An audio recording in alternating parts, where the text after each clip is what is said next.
Les prépositions. Qu'est-ce qu'une préposition? Harf jar. On va voir ça tout de suite. Donc une préposition, en français, c'est quelque chose qui relie des mots et qui sont généralement suivis d'un nom. Ok? Donc dans, sur, vers, depuis, en direction de.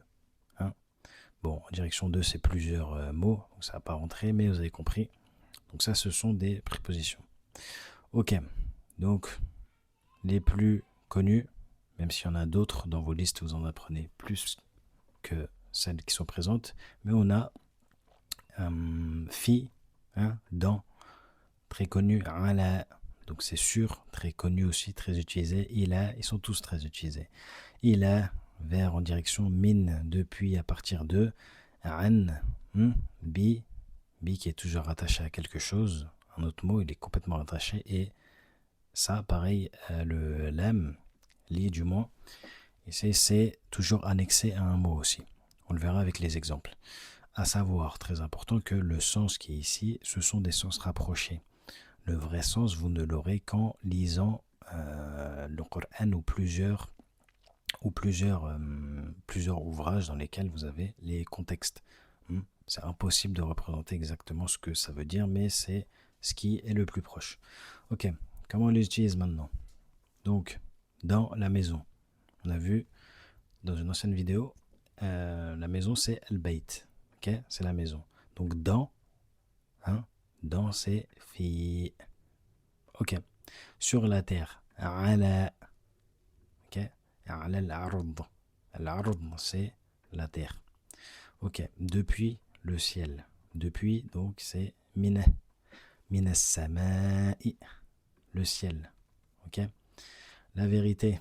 Donc là, on avait dit tout à l'heure qu'on a ces deux-là qui sont toujours annexés. Toujours annexés à quelque chose. Là, c'est annexé à al-haq. Al-haq, c'est la vérité. Donc, bil-haq, c'est, hop, on va décaler ça. En réalité, c'est notre bi qui est juste collé. Ok. Donc, c'est par la vérité. On va le traduire comme ça. Ok, pour les croyants.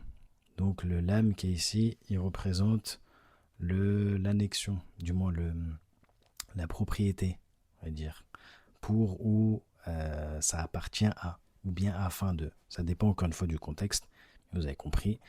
Là, pour les croyants, donc, le croyant, c'est al-mu'min. Les croyants, c'est al-mu'minin, du coup. Al-mu'minin, et donc, si on veut dire pour les croyants, on va rajouter le petit lam qui est ici, qui est pareil indexé, qui est collé. Ok.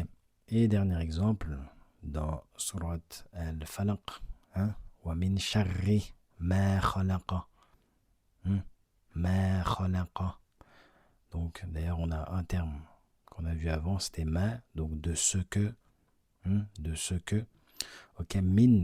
Donc, c'est. Là, on voit que les traductions ne suffisent plus. Min, c'est pas dans le sens depuis ou à partir de, mais ça peut être aussi contre.